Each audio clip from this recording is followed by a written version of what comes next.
Hello friends, आपका स्वागत है हमारे इस यूट्यूब चैनल पे। हम आज की इस वीडियो में राष्ट्रपति का टॉपिक उठाए हैं घटना चक्र से। टोटल इसमें गिनती में 111 प्रश्न है, लेकिन संख्या में 150 से भी अधिक प्रश्न है, क्योंकि कुछ एक्स्ट्रा फैक्ट भी डिस्कशन किए गए हैं।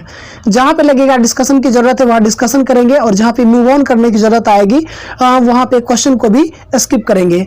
तो कल के वीडियोज में मैंने एक वीडियोज दिया था जिसमें कि हम आपको बताए थे अनुच्छेद के बारे में। तो आज इस वीडियो में आपके लिए पहला प्रश्न है कि किस अनुच्छेद में धन विधेयक की परिभाषा दी गई। आपके लिए विकल्प है 109, 111, 112, 110 और 117। आपको 5 विकल्प दिए गए, 109, 10, 12 और 117। कमेंट करके बताइए कि किस अनुच्छेद में धन विधेयक की परिभाषा दी गई है। तो चलिए अब शुरू करते हैं हम आज के इस टॉपिक को। घटना चक्र का है ये। इसमें देखिए पहला प्रश्न है, निम्नलिखित में कौन भारतीय गणतंत्र का प्रमुख है। ऑप्शन दिख ही रहा है कि भारत का राष्ट्रपति है। अब देखिए भारत का राष्ट्राध्यक्ष जो है वो निर्वाचित होगा, न कि वंशानुगत। इस प्रकार का प्रावधान है, और इसका जो चुनाव होगा वो अप्रत्यक्ष निर्वाचन प्रणाली के द्वारा किया जाता है।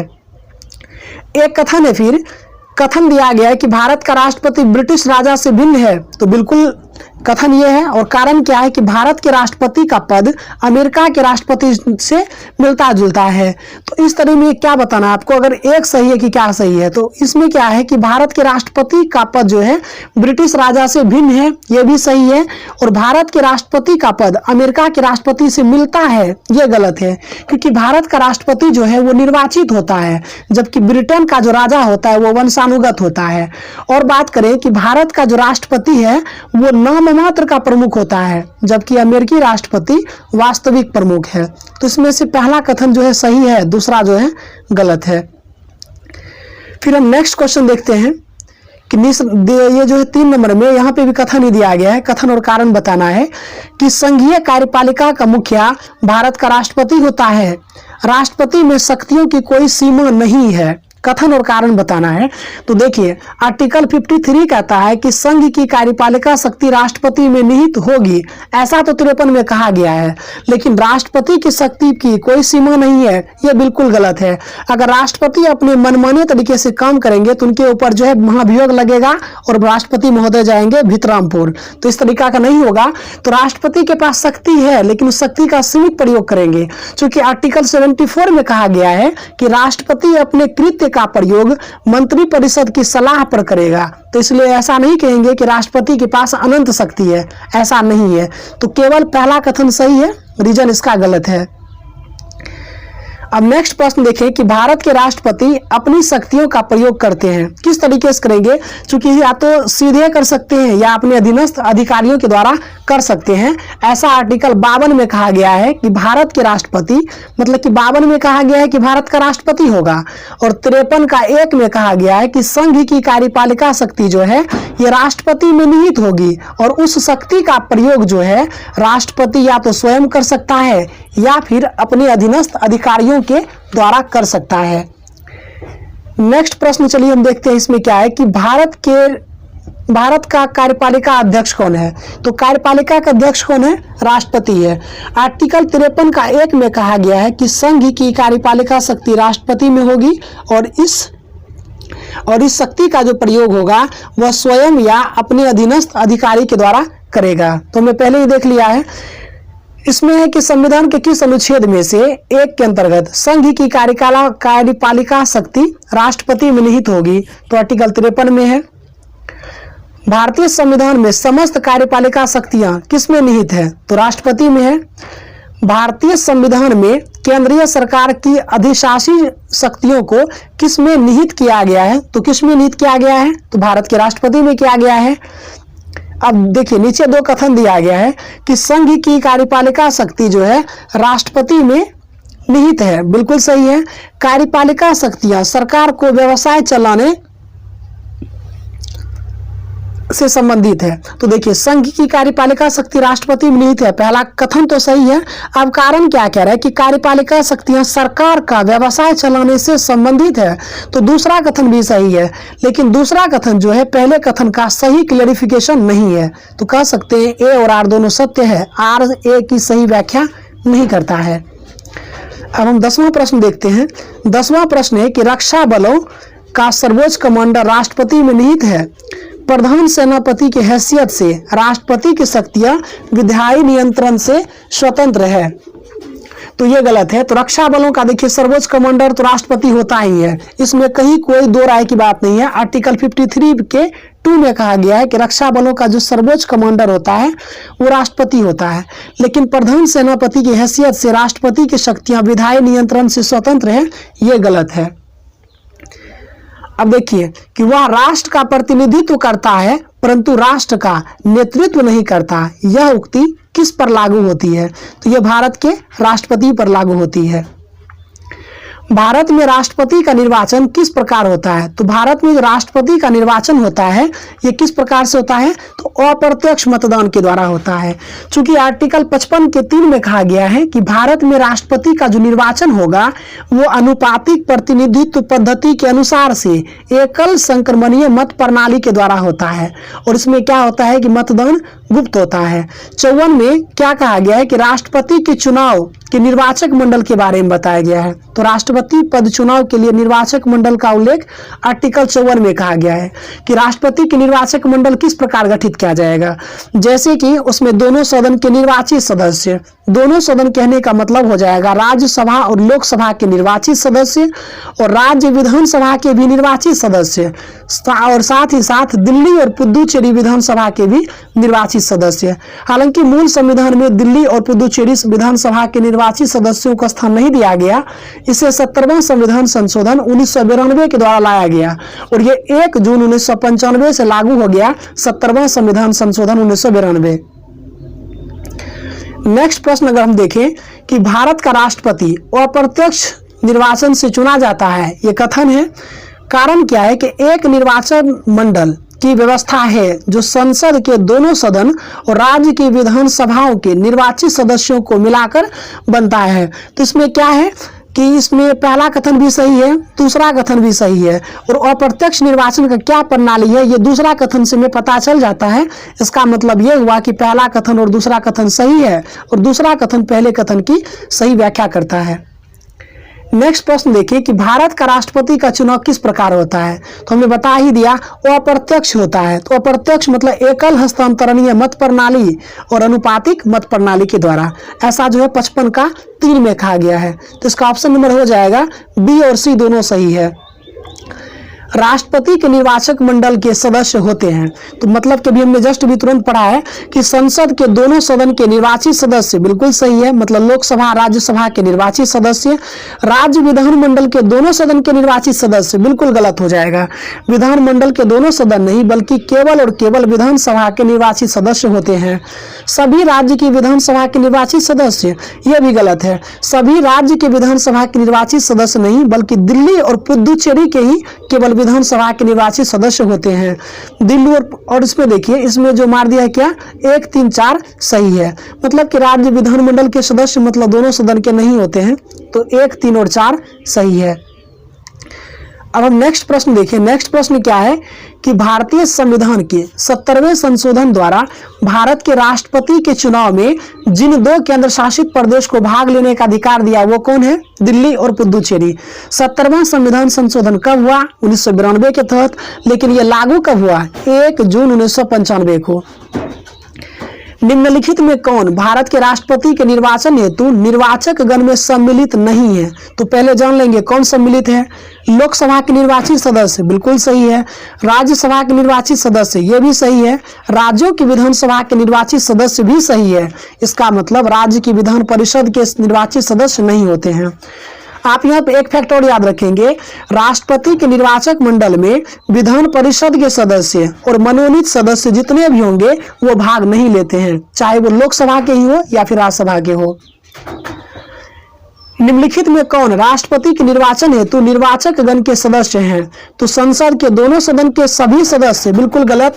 संसद के दोनों सदन के लेकिन केवल और केवल निर्वाचित सदस्य। मनोनीत सदस्य हो जाएगा तब हो जाएगा सभी सदस्य, लेकिन सभी सदस्य नहीं होता है क्योंकि केवल और केवल निर्वाचित सदस्य होता है संसद के दोनों सदन के। राज्य विधानसभा के सभी निर्वाचित सदस्य, केवल 2 सही है। तीसरा है कि संघ राज्य क्षेत्र की विधानसभाओं के सभी निर्वाचित सदस्य, यह गलत हो जाएगा क्योंकि सभी संघ राज्य क्षेत्र के बारे में नहीं है प्रावधान, केवल दिल्ली और पुदुचेरी के बारे में प्रावधान है। सभी राज्यपाल और उपराज्यपाल, ये भी गलत है। तो इसमें जो है यहाँ पे स्टार मार दिया है, हालांकि इसका क्या सही होना चाहिए, इसका आंसर केवल बी सही होना चाहिए। 2, हालांकि इस तरह का ऑप्शन नहीं था, इसलिए इसको स्टार मार के छोड़ दिया है कि मतलब गलत है ये। अब हम देखते हैं आगे प्रश्न है कि भारत के राष्ट्रपति के चुनाव मंडल में कौन सम्मिलित होते हैं। तो राज्यसभा के सभी निर्वाचित सदस्य सही है, लोकसभा के सभी निर्वाचित सदस्य ये भी सही है, जैसा कि हमने अभी तक पढ़ा है। राज्य विधानसभा के सभी सदस्य, देखिए राज्य विधानसभा के सभी सदस्य नहीं होंगे, 1, 2 तो सही है, मतलब ए और बी तो सही है। डी का ऑप्शन पढ़ते हैं कि संसद के दोनों सदन के सभी निर्वाचित सदस्य और राज्य विधानसभा के सभी निर्वाचित सदस्य। इसमें देखिए ये बीपीएससी में पूछा गया प्रश्न है। मेरे अकॉर्डिंग अगर मैं रहता अगर एग्जाम हॉल में अगर मेरा होता तो हम इसका ऑप्शन नंबर ई दे सकते थे, क्योंकि ए भी सही है, बी भी सही है और डी भी सही है। अब देखते हैं आयोग ने क्या माना इसका आंसर। आयोग ने इसका आंसर डी माना है, हालांकि इसका ए भी सही है, बी भी सही है और डी भी सही है। इसका ऑप्शन नंबर ई ज्यादा उपयुक्त होगा, 1 से अधिक। भारत में राष्ट्रपति के चुनाव के लिए चुनाव मंडल के सदस्य होते हैं। तो चुनाव मंडल राष्ट्रपति के बारे में पूछा जा रहा है, तो लोकसभा के चुने हुए सदस्य, राज्यसभा के चुने हुए सदस्य और राज्य विधानसभा के चुने गए सदस्य। तो 1, 2, 3 सही हो जाएगा। भारत के राष्ट्रपति चुने जाते हैं, तो राष्ट्रपति का चयन कैसे चयन होता है, हम अभी तक पढ़ते ही आए हैं। लोकसभा राज्यसभा के निर्वाचित सदस्य, साथ ही साथ राज्य विधानसभा के भी निर्वाचित सदस्य। भारत का राष्ट्रपति क्या होता है, तो भारत का राष्ट्रपति चुना जाता है संसद और राज्य विधानसभा के सदस्यों के द्वारा। हालांकि इसका देखिए संसद होना चाहिए और राज्य विधानसभा के सदस्यों, इनमें से ये वाला ऑप्शन ज्यादा सही होता, लेकिन स्पष्ट करके रखना चाहिए, इसलिए उसका स्टार मार के छोड़ दिया गया है। अब नेक्स्ट प्रश्न देखें हम, निम्नलिखित में कौन राष्ट्रपति के चुनाव प्रकरण के लिए सही नहीं है। तो राष्ट्रपति के चुनाव प्रकरण के लिए क्या सही नहीं है कि निर्वाचक मंडल अगर अपूर्ण हो जाए तो राष्ट्रपति का चुनाव स्थगित किया जा सकता है, ये गलत है। ऑप्शन नंबर डी जो है ये क्या है, ये सही नहीं है। बाकी सभी सही है कि पदस्थ राष्ट्रपति की पदावधि से पूर्व उत्तराधिकारी का चुनाव अवश्य हो जाना चाहिए, ये भी सही है। राष्ट्रपति अपना पदभार ग्रहण करने की तिथि से 5 वर्ष तक पद पर बने रहेंगे, आर्टिकल 56 में कहा गया है। राष्ट्रपति का उत्तराधिकारी आने तक कार्यकाल की समाप्ति पर भी वह पद पर बना रहेगा, ये भी सही है, लेकिन डी जो है गलत है। उसके बाद देखिए कि भारत के राष्ट्रपति के उम्मीदवार के प्रस्तावक और अनुसमर्थक किया जाना चाहिए कम से कम कितना, तो 50 अनुमोदक भी होना चाहिए और 50 प्रस्तावक भी होना चाहिए, कोई भी विकल्प में सही नहीं है। नेक्स्ट प्रश्न अगर हम देखें कि क्या है कि निम्न कथन पर विचार कीजिए। अब यहाँ पे थोड़ा जटिल प्रश्न आया है। जटिल प्रश्न इस सेंस में है कि भारत के राष्ट्रपति चुनाव में निर्वाचक मंडल में जो है विधानसभा के निर्वाचित सदस्य का मूल्य किस प्रकार होता है। तो विधानसभा के निर्वाचित सदस्य के मत का जो मूल्य होता है वो क्या होता है कि राज्य की कुल जनसंख्या में जब राज्य की विधानसभा में निर्वाचित होने वाले सदस्यों की संख्या को 1000 से गुना कर दिया जाए, गुना करके तब भाग दिया जाएगा, तो एक विधानसभा के एक जो सदस्य होंगे उनके मत का वैल्यू पता चलता है। दूसरा क्या है, संसद सदस्य के मत का मूल्य निकालने का तरीका क्या है, ऊपर वाला जो डाटा आएगा उसमें निर्वाचित संसद चाहे लोकसभा हो या राज्यसभा हो दोनों के सदस्य संख्या से भाग दे देना है। ये कंडीशन है कि सभी निर्वाचित विधानसभा सदस्यों के मतों का कुल मान उसमें भाग देना है, किससे, निर्वाचित संसद मतलब कि राज्यसभा और लोकसभा के सदस्यों के कुल बहुमत से भाग दे दिया जाता है, तो ये इसका सही हो जाएगा। उसके बाद देखिए कि भारत के राष्ट्रपति के निर्वाचन के संदर्भ में निम्नलिखित कथन पर विचार कीजिए। प्रत्येक एमएलए के वोट का मूल्य, इसमें क्या है कि प्रत्येक एमएलए का वोट का मूल्य अलग अलग होता है, तो ये सही है। लोकसभा के सदस्यों के वोट का मूल्य राज्यसभा के सदस्यों के वोट के मूल्य से अधिक होता है, तो ये बिल्कुल गलत है। क्योंकि हम आपको बताए थे, क्या बताए थे कि जैसे कि अगर एक जो विधानसभा के सदस्य का जो वोट कैसे निकाला जाएगा, उस राज्य में कितनी जनसंख्या है उसमें भाग दे दिया जाएगा, उस राज्य में कितने विधानसभा के निर्वाचित सदस्य हैं उसमें 1000 से गुना करके राज्य की जनसंख्या में भाग दे देना है। और उसके बाद संसद के एक मत का वैल्यू कैसे निकालना है, जो अब वो जो विधानसभा सदस्य के जो मत आया है, विधानसभा के सदस्य का जो मत आया है, वो जो डाटा आया है, उसमें भाग दे देना है संसद के दोनों सदन, मतलब लोकसभा और राज्यसभा के सदस्यों के जो निर्वाचित सदस्य होंगे उनकी संख्या से भाग दे दिया जाए तो संसद मतलब कि इसका जो है वोट आ जाएगा, एक संसद के वोट का वैल्यू आ जाएगा। कहने का मतलब कि लोकसभा और राज्यसभा के जो होते हैं तो दोनों का वैल्यू सेम ही होता है। क्या है कि लोकसभा के प्रत्येक सदस्य और राज्यसभा के प्रत्येक सदस्य का मूल्य जो होता है वो समान होता है। राष्ट्रपति के निर्वाचन में राज्य का मुख्यमंत्री मतदान करने के लिए पात्र नहीं होगा। कब नहीं होगा? तो देखिए, राष्ट्रपति के निर्वाचन में राज्य में विधानसभा के निर्वाचित सदस्य ही भाग लेंगे। अगर मुख्यमंत्री विधान परिषद के सदस्य, कहने का मतलब अगर उच्च सदन के सदस्य है तो वह भाग नहीं ले पाएंगे। तो इसका कह सकते हैं ऑप्शन नंबर सी, यदि वह राज्य विधानमंडल के उच्च सदन का सदस्य हो तो मुख्यमंत्री राष्ट्रपति के निर्वाचन में भाग नहीं ले सकता। नेक्स्ट प्रश्न देखिए कि भारत के राष्ट्रपति के चुनाव में राज्य की विधानसभा के प्रत्येक निर्वाचित सदस्य के वोटों की संख्या उस राज्य की जनसंख्या को विधानसभा की कुल निर्वाचित सदस्य संख्या द्वारा विभाजित कर प्राप्त भागफल की 1000 के गुणकों के बराबर होती है। वर्तमान स्थिति मतलब 1997 में जनसंख्या से तात्पर्य किस वर्ष की जनगणना द्वारा यथा अभिनिश्चित जनसंख्या से है, तो ये 1971 की जनगणना पे आधारित है। हालांकि अब 2026 तक जो है सेम रहने का प्रावधान किया गया है। वीडियो को आप पूरा देखेंगे पेशेंस के साथ, तभी आपको लाभ मिल पाएगा। अगर हम इतना प्रयास कर सकते हैं तो आप भी इतना प्रयास तो कर ही सकते हैं। वीडियो को पूरा आवाज करेंगे और कहीं भी हम एक्स्ट्रा फैक्ट मतलब कुछ एडिशनल बातचीत नहीं करेंगे, केवल और केवल हम टॉपिक से रिलेटेड ही डिस्कशन करेंगे। राष्ट्रपति के उम्मीदवार के लिए क्या आवश्यक नहीं है? तो देखिए, राष्ट्रपति के लिए क्या आवश्यक है जान लीजिए कि वह उनकी आयु 35 वर्ष पूरी हो चुकी हो, संसद सदस्य चुने जाने योग्य हो। कहने का मतलब लोकसभा का सदस्य बनने के लायक उसमें योग्यता होनी चाहिए, देश का नागरिक हो लेकिन पढ़ा लिखा हुआ नहीं होना चाहिए। देखिए, इंडिया का जो संविधान है ना वो काफी फ्लेक्सिबल है। यह जान लीजिए कि यहाँ पे ग्रुप डी का लड़का जो तैयारी कर रहा है, ग्रुप डी में रेलवे में नौकरी करेगा तो उसे ITI वाला कैंडिडेट चाहिए, लेकिन राष्ट्रपति जो देश का सर्वोच्च सेनापति कह सकते हैं, देश का सर्वोच्च नागरिक होता है, उनके लिए पढ़े लिखे की कोई जरूरत ही नहीं है। तो यह है कंडीशन। समझ सकते हैं मैं कहने का क्या मतलब हो सकता है। चलिए देखते हैं आगे प्रश्न। भारतीय राष्ट्रपति के विषय में निम्नलिखित कथन पर विचार कीजिए। उसे भारत का जन्मा नागरिक होना चाहिए, सही है। उसे 35 वर्ष की पूरी उम्र कर लेनी चाहिए, यह भी सही है।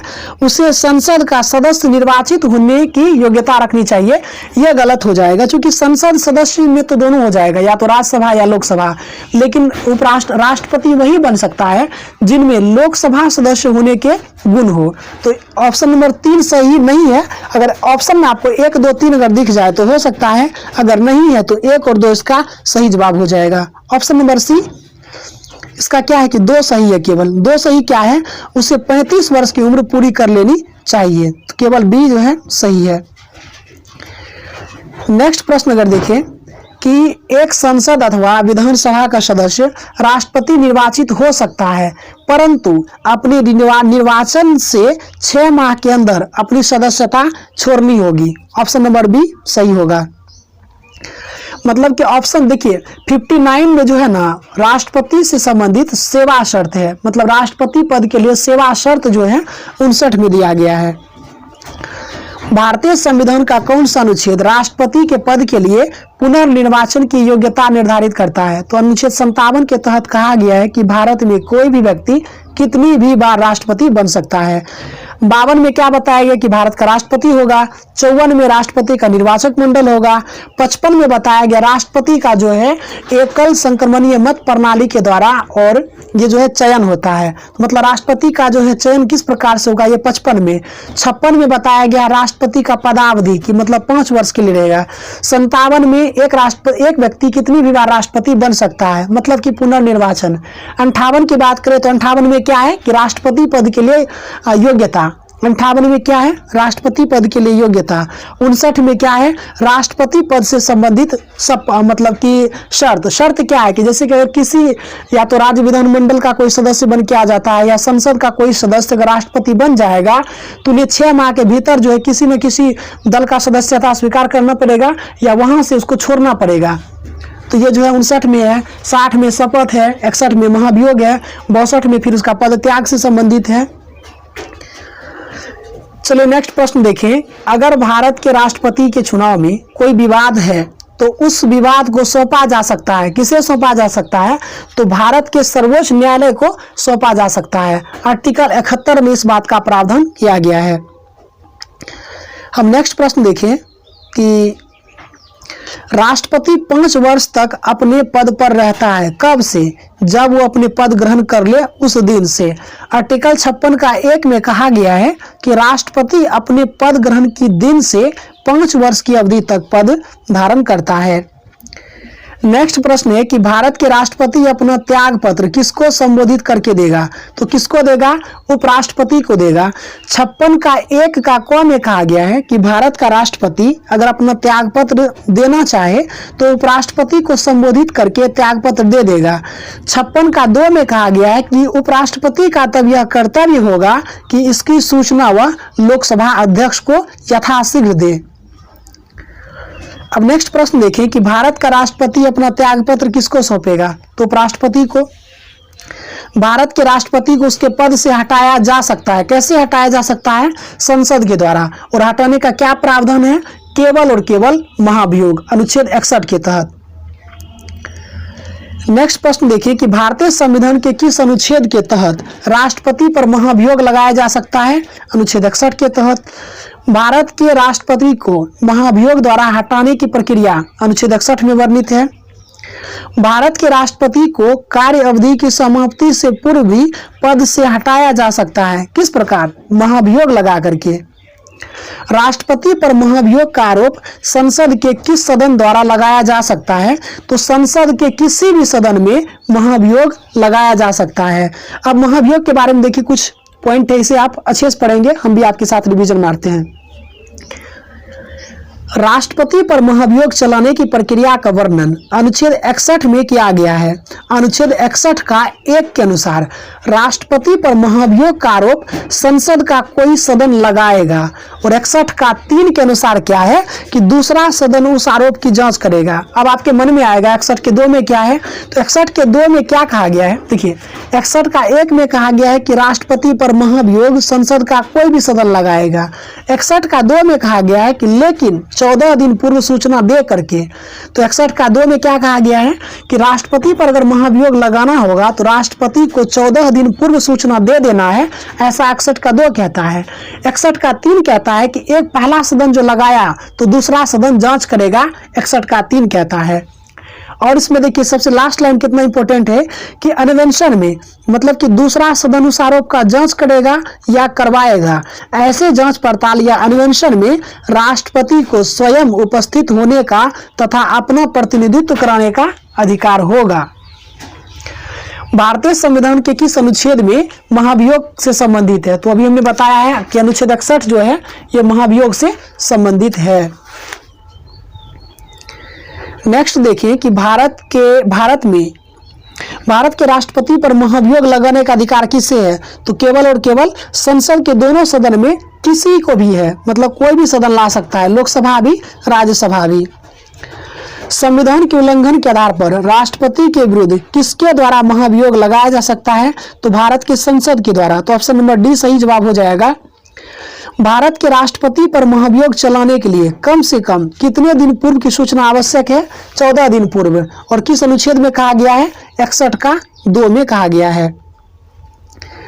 निम्नलिखित में कौन सा भारत के राष्ट्रपति के निर्वाचक गण का तो भाग है परंतु महाभियोग अधिकरण का भाग नहीं है? तो हमने आपको बताया लोकसभा, राज्यसभा और विधानसभा के सदस्य होते हैं, लेकिन विधान परिषद के सदस्य जो होते हैं इन्हें मौका नहीं, इन्हें विधान परिषद के जो सदस्य होते हैं इन्हें राष्ट्रपति के निर्वाचक गण में भाग मतलब मौका नहीं मिलता है भाग लेने का। तो उसी तरह जो विधानसभा के जो सदस्य होते हैं उन्हें मौका तो मिलता है चयन करने में, लेकिन महाभियोग प्रक्रिया में राज्य के विधानसभा के सदस्यों को इग्नोर किया जाता है। अब नेक्स्ट देखते हैं हम कि भारत के राष्ट्रपति के महाभियोग की प्रक्रिया कैसी प्रक्रिया है? तो यह अर्ध न्यायिक प्रक्रिया है और काफी इंपॉर्टेंट है। यह RAS 2016 प्री में पूछा गया है। तो राष्ट्रपति पर जो महाभियोग है यह अर्ध न्यायिक प्रक्रिया है। राष्ट्रपति का रिक्त स्थान भर लिया जाना चाहिए। कब भर लिया जाना चाहिए? 6 माह के भीतर। पदासीन राष्ट्रपति की पदावधि की समाप्ति से भिन्न किसी कारण से उत्पन्न होने वाले रिक्ति की दशा में रिक्ति भरने के लिए निर्वाचन अवश्य हो जाना चाहिए। कितने दिनों के भीतर? तो 6 माह के भीतर। ऑप्शन नंबर ए सही जवाब होगा। भारत में राष्ट्रपति की मृत्यु, पद त्याग अथवा हटाए जाने पर पद में हुई रिक्ति को भरने की समय सीमा क्या है? 6 माह है। जब राष्ट्रपति मृत्यु, त्यागपत्र, पदच्युत या अन्य कारण से अपने कर्तव्यों को नहीं निभा सकता तो उपराष्ट्रपति कितने समय तक राष्ट्रपति के रूप में कार्य करेगा? तो ये भी 6 माह तक ही कार्य करेगा। आर्टिकल 65 का 1 में कहा गया है कि उपराष्ट्रपति जो है ना, ये राष्ट्रपति के रूप में कार्य करेगा। आर्टिकल 65 का 1 में कहा गया है। जबकि 64 में क्या कहा गया है कि जो उपराष्ट्रपति जो होगा राज्यसभा का पदेन सभापति होगा। आर्टिकल 64 और 89 में कहा गया है कि उपराष्ट्रपति राज्यसभा का पदेन सभापति होगा। यह हमने कल के वीडियो में भी बताया था। अब देखते हैं नेक्स्ट प्रश्न क्या है कि यदि मृत्यु, त्यागपत्र, बिल्कुल आसान प्रश्न है। अब क्या देखें बार बार एक ही प्रश्न को। अब देखिए, यदि भारत के राष्ट्रपति का पद रिक्त हो जाए और कोई उपराष्ट्रपति भी नहीं रहे तो ऐसी स्थिति में कार्यवाहक राष्ट्रपति कौन हो जाएगा? तो ऐसे कंडीशन में क्या है कि भारत के जो मुख्य न्यायाधीश होंगे, मतलब सर्वोच्च न्यायालय के मुख्य न्यायाधीश पदभार संभालेंगे। अब आपके मन में आएगा इनकेस राष्ट्रपति नहीं हो, सर्वोच्च न्यायालय के मुख्य मतलब उपराष्ट्रपति नहीं हो उस समय, और सर्वोच्च न्यायालय के मुख्य न्यायाधीश भी नहीं हो, तो ऐसे कंडीशन में कौन पद संभालेगा? तो सर्वोच्च न्यायालय के ही कोई भी ज्येष्ठतम मतलब वरिष्ठ न्यायाधीश जो होंगे पद संभाल लेंगे। नेक्स्ट प्रश्न है कि यदि राष्ट्रपति और उपराष्ट्रपति का पद खाली हो तो भारत के राष्ट्रपति के पद पर कौन होते हैं? तो अभी बताया हमने, भारत का मुख्य न्यायाधीश होता है। अगर भारत के मुख्य न्यायाधीश भी नहीं हो तो उसी मतलब सर्वोच्च न्यायालय से ही कोई जो वरिष्ठ न्यायाधीश होंगे वो पदभार संभालेंगे। यदि भारत में राष्ट्रपति उपराष्ट्रपति का पद एक ही समय बिंदु पर खाली हो जाता है तो राष्ट्रपति का पद अस्थायी तौर पर निम्नलिखित अधिकारी धारण करेगा। सर्वोच्च न्यायालय का मुख्य न्यायाधीश। अब देखिए यहाँ पे कि अपने कार्यकाल के दौरान भारत के राष्ट्रपति के विरुद्ध किसी भी न्यायालय में मुकदमा नहीं चलाया जा सकता। सही है। राष्ट्रपति का पद संविधान के ऊपर होता है, तो यह बिल्कुल गलत है। संविधान के ऊपर हो ही नहीं सकता। भारतीय राजनीतिक व्यवस्था में संविधान सर्वोच्च है, तो पहला कथन केवल सही है, इसका होना चाहिए। हालांकि इसमें स्ट्रिक मार दिया गया है क्योंकि इसमें पहला कथन जो है लेकिन आंशिक रूप से सही है। नेक्स्ट प्रश्न अगर हम देखें कि भारतीय संविधान के निम्नलिखित में किस एक संशोधन द्वारा राष्ट्रपति को कोई भी मामला मंत्रिपरिषद द्वारा पुनर्विचार किए जाने के लिए वापस भेजने का अधिकार दिया? तो 44वां संविधान संशोधन।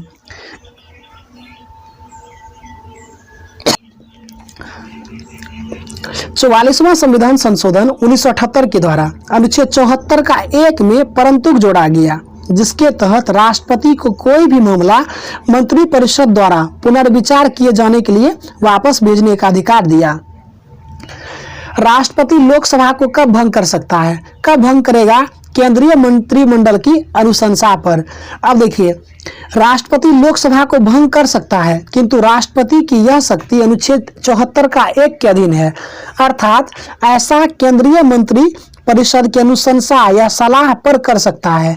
उल्लेखनीय है कि मंत्रिमंडल में कैबिनेट स्तर के मंत्री शामिल होते हैं। तो यहाँ पे 2 फैक्ट अच्छे हैं कि मंत्रिमंडल में कौन शामिल होते हैं? कैबिनेट मंत्री शामिल होते हैं, जबकि मंत्री परिषद में कैबिनेट मंत्री, राज्य मंत्री और उप मंत्री सभी शामिल होते हैं। भारत के राष्ट्रपति मंत्री परिषद की अनुशंसा पर लोकसभा को भंग कर सकता है। किस आर्टिकल के तहत? 85 के 2 के तहत। अब नेक्स्ट क्वेश्चन देखिए क्या है कि लोकसभा और राज्यसभा की संयुक्त बैठक किसके द्वारा आहूत की जाती है? आहूत मतलब बुलाना, तो ये राष्ट्रपति बुलाते हैं संयुक्त अधिवेशन। किसके संबंध में? जब किसी विधेयक पर लोकसभा और राज्यसभा में मतभेद हो जाता है तो ऐसे कंडीशन में राष्ट्रपति जो है अनुच्छेद 108 के तहत जो है संयुक्त अधिवेशन बुलाएगा, लेकिन संयुक्त अधिवेशन की अध्यक्षता राष्ट्रपति नहीं करेगा, बल्कि उस समय कौन करेगा? लोकसभा अध्यक्ष करेगा, अनुच्छेद 118 का 4 के तहत। उसके बाद हम देखिए नेक्स्ट प्रश्न क्या है कि अनुच्छेद 108 के अंतर्गत लोकसभा और राज्यसभा की संयुक्त बैठक आहूत की जाती है, किसके द्वारा? राष्ट्रपति के द्वारा। भारतीय संसद का संयुक्त अधिवेशन कौन बुला सकता है? राष्ट्रपति बुलाएगा। भारत के राष्ट्रपति के संबंध में कौन सा कथन सही नहीं है, बताइए? वह संसद का एक संगठक है, तो सही है। आर्टिकल 79 में कहा गया है कि भारत का एक संसद होगा जिसमें राष्ट्रपति, लोकसभा, राज्यसभा मिलकर बनेगा संसद, ऐसा जो 79 में कहा गया, तो बिल्कुल सही है। वह दोनों सदन की चर्चा में भाग लेता है, यह भी सही है। इसमें क्या है कि यह दोनों सदन की चर्चा में भाग लेता है, तो भाग नहीं लेता है, केवल सदन की बैठक बुलाता है, भाग नहीं लेगा। वह प्रत्येक वर्ष दोनों सदन की संयुक्त बैठक को संबोधित करता है, यह भी सही है। वह किन्हीं परिस्थिति में अध्यादेश लागू कर सकता है, बिल्कुल। आर्टिकल 123 मतलब 123 के तहत जो है अध्यादेश जारी कर सकता है, लेकिन वह दोनों सदन की चर्चा में भाग नहीं लेता है राष्ट्रपति। आगे प्रश्न देखते हैं कि राष्ट्रपति संसद का भाग है। चलिए मान लेते हैं राष्ट्रपति संसद का भाग है, बिल्कुल सही है, क्योंकि 79 में कहा गया है संसद के दोनों सदन द्वारा पारित विधेयक बिना राष्ट्रपति की स्वीकृति के कानून नहीं बन सकता है। तो दूसरा कथन भी सही है और पहले कथन का यह स्पष्टीकरण है, क्योंकि पहला कथन राष्ट्रपति को संसद का अंग माना है, दूसरा कथन जो है राष्ट्रपति के पावर के बारे में बताया गया है। तो कथन और कारण दोनों सही है और दूसरा कथन पहले कथन का व्याख्या भी सही करता है। आगे देखते हैं कि एक विधेयक जो संसद में प्रस्तुत किया जाता है कौन सी क्रिया के बाद अधिनियम बन जाएगा?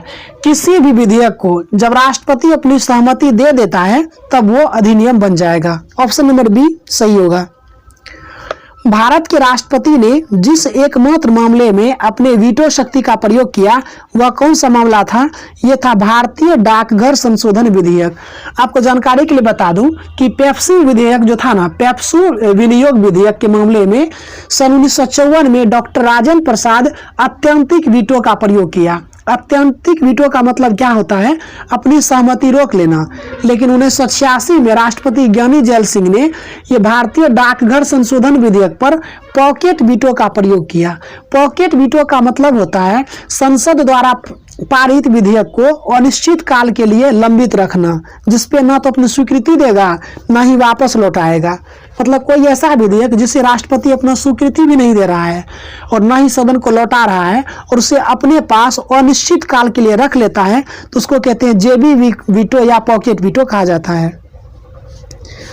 चलिए अब देखते हैं नेक्स्ट प्रश्न क्या है कि निम्न में से किस राष्ट्रपति ने एक शक्ति का प्रयोग किया था जिससे संवैधानिक शब्दावली में जेबी निषेधाधिकार कहते हैं? तो किसने किया? ज्ञानी जैल सिंह ने किया। कब? 1986 में। किस मामले में किया था?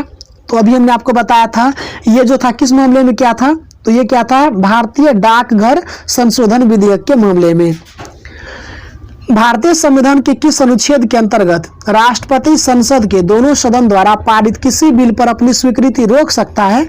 तो आर्टिकल 111 में जो है राष्ट्रपति अपनी स्वीकृति को रोक सकता है। मतलब कि राष्ट्रपति का वीटो पावर जो है अनुच्छेद 111 में है।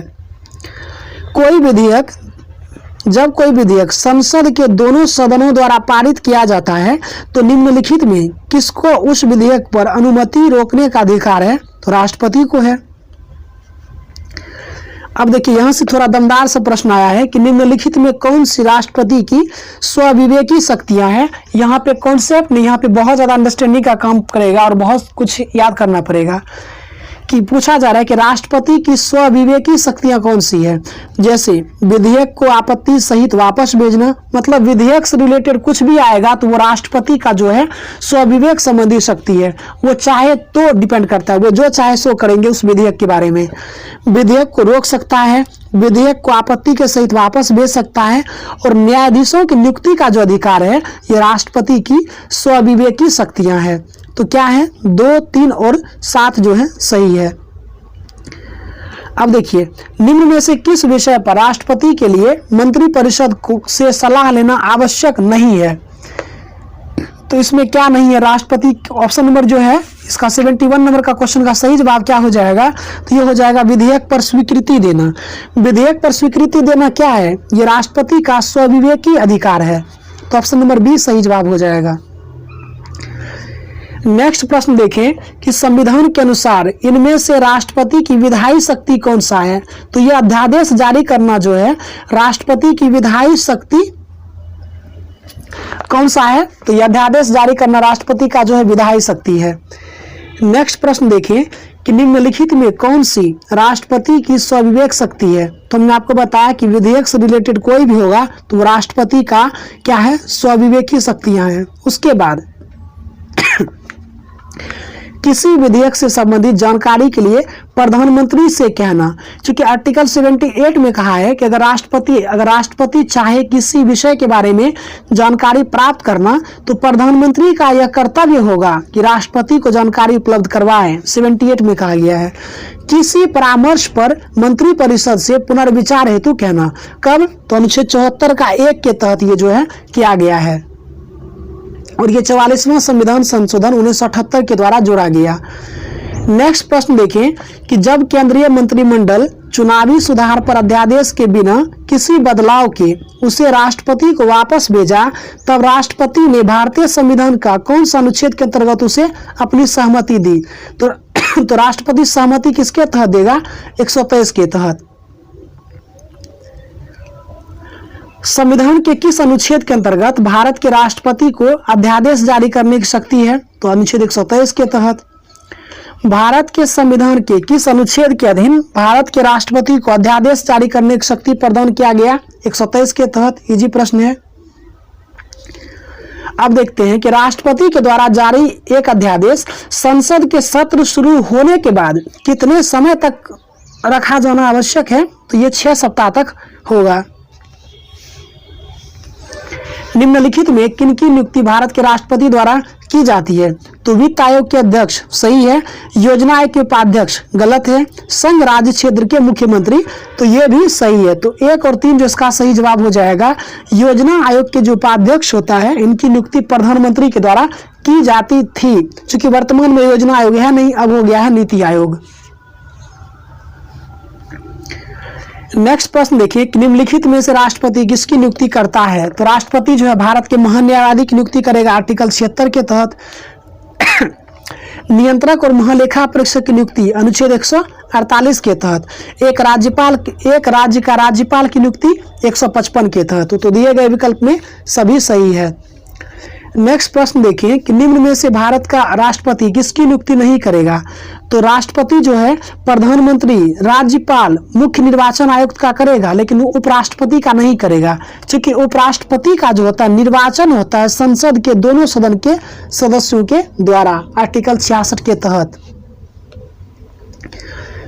संविधान असाधारण परिस्थिति में राष्ट्रपति को राज्यपाल के कृत्यों के निर्वहन हेतु बंद कर सकता है किस अनुच्छेद के तहत? अनुच्छेद 160 के तहत। और ये काफी इंपॉर्टेंट प्रश्न है, ये यूपीपीसीएस मेंस में पूछा गया 2007 में और रेयर केस किसी पुस्तक में मिलता है देखने को। भारतीय संविधान भारत के राष्ट्रपति को अधिकार नहीं देता है, किसका नहीं देता है? तो राज्य के मुख्यमंत्री की नियुक्ति। राज्य के मुख्यमंत्री का नियुक्ति कौन करेगा? राज्यपाल करता है।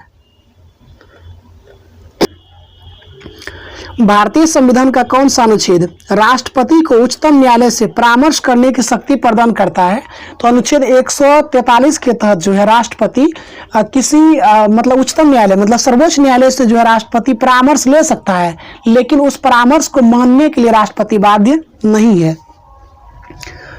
भारत के राष्ट्रपति की शक्ति के बारे में कौन सा कथन सही नहीं है? तो राष्ट्रपति को सर्वोच्च न्यायालय के परामर्श को स्वीकार करना चाहिए नहीं, बल्कि ये उनके ऊपर डिपेंड करता है कि वो स्वीकार करे या नहीं करे, लेकिन मांग सकता है। तो केवल जो है एक गलत हो जाएगा, बाकी सभी सही है। नेक्स्ट प्रश्न अगर देखें हम कि भारतीय संविधान के अनुसार निम्नलिखित में क्या शब्द भारत के राष्ट्रपति की शक्ति नहीं है? तो देखिए जिस तरह का ऑप्शन दिया गया है लगता है सब सही है, लेकिन यहाँ पे देखिए शक्ति और अधिकार दो अलग अलग चीज है। अध्यादेश का जो प्रख्यापन है, अध्यादेश जारी करने का ये शक्ति है।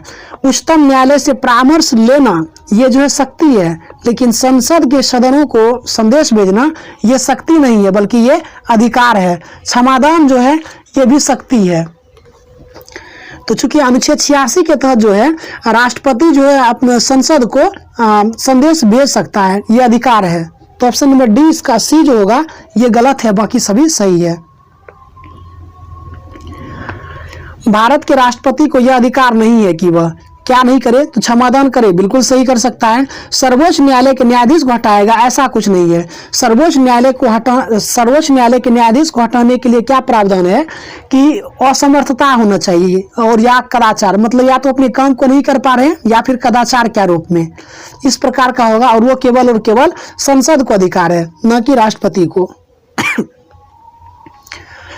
राष्ट्रपति की क्षमा आदि की शक्ति किसमें है? तो राष्ट्रपति की जो क्षमा शक्ति है ये न्यायिक शक्ति है। अनुच्छेद 72 के तहत राष्ट्रपति को क्षमादान की शक्ति दी गई है। राष्ट्रपति की क्षमा प्रदान करने की शक्ति में क्या सम्मिलित नहीं है? क्षमा है, परिहार है, लघुकरण है, विराम है, प्रविलंबन है, रोक और निरंतरता नहीं है। तो मतलब 5 मतलब 6 और 7 नहीं है। अब देखिए नेक्स्ट प्रश्न क्या है, निम्नलिखित में से किस प्रकार के प्राधिकार भारत के राष्ट्रपति को प्राप्त है? तो औपचारिक और विधिक प्राधिकार राष्ट्रपति को प्राप्त है, संवैधानिक और नाममात्र प्राप्त है। तो 2 और 4 इसका सही हो जाएगा, और थोड़ा ये जटिल प्रश्न है।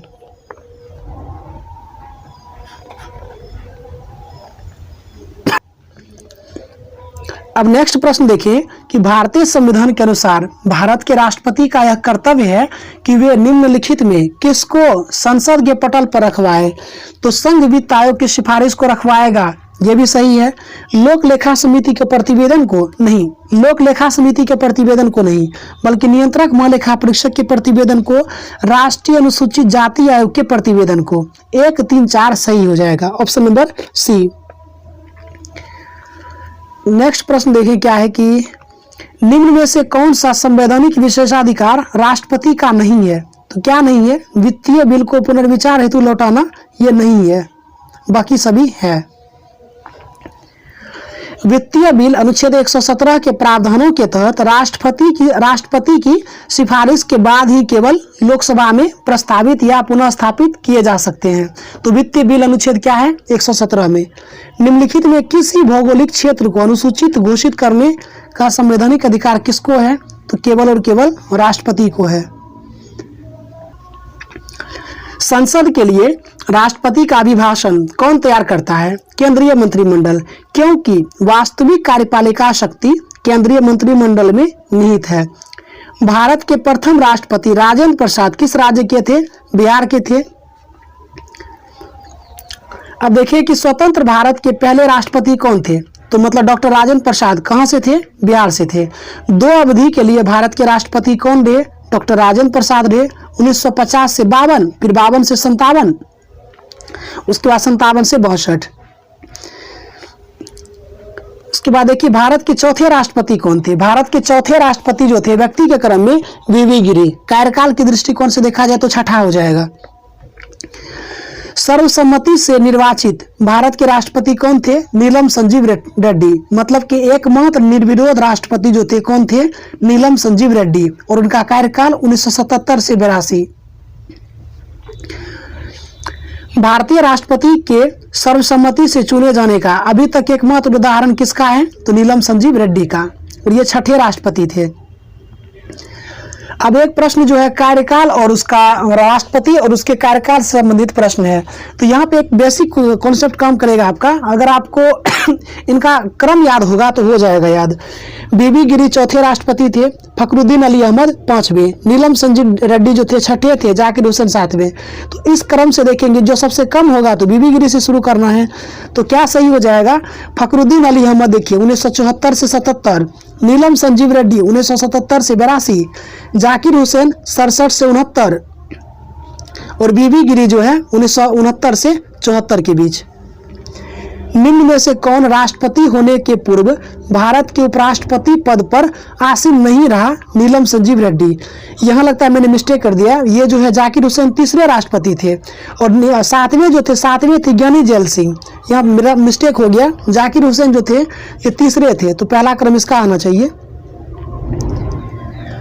निम्न में से कौन राष्ट्रपति होने के पूर्व भारत के उपराष्ट्रपति पद पर आसीन नहीं रहा? तो कौन नहीं रहा? तो नीलम संजीव रेड्डी नहीं रहे।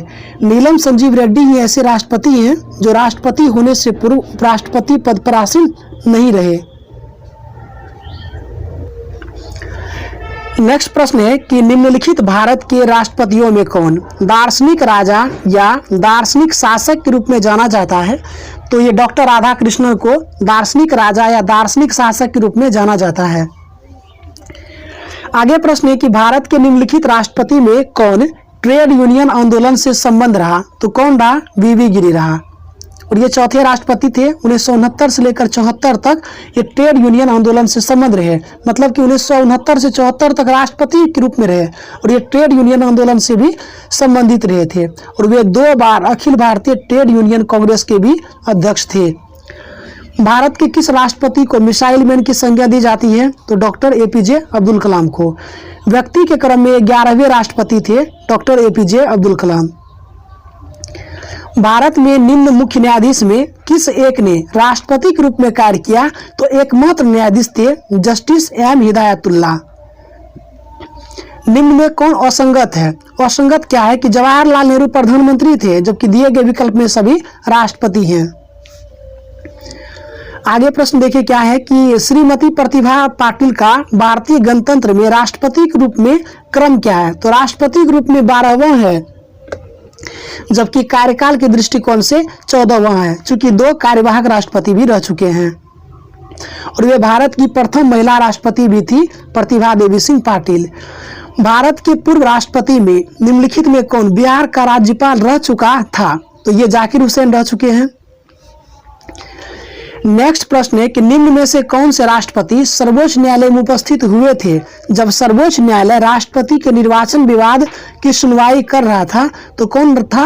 वीवी गिरी। इसका एक्सप्लेनेशन देखें कि वीवी गिरी राष्ट्रपति निर्वाचन में भ्रष्ट आचरण के आरोप में विवाद की सुनवाई के समय सर्वोच्च न्यायालय के न्यायाधीश एस.एम. सिकरी की अध्यक्षता वाली पीठ के सम्मुख व्यक्तिगत रूप से उपस्थित हुए। और याद रखेंगे कि वीवी गिरी के निर्वाचन के समय दूसरे चक्र की मतगणना भी की गई थी जिसमें वीवी गिरी ने विजय प्राप्त की। निम्नलिखित कथन में कौन सही नहीं है बताना है।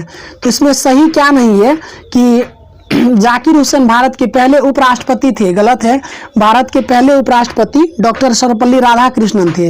लेकिन दूसरा कथन काफी अच्छा है कि सर्वोच्च न्यायालय में संविधान संबंधी मामले की सुनवाई कम से कम 5 न्यायाधीश द्वारा की जाती है।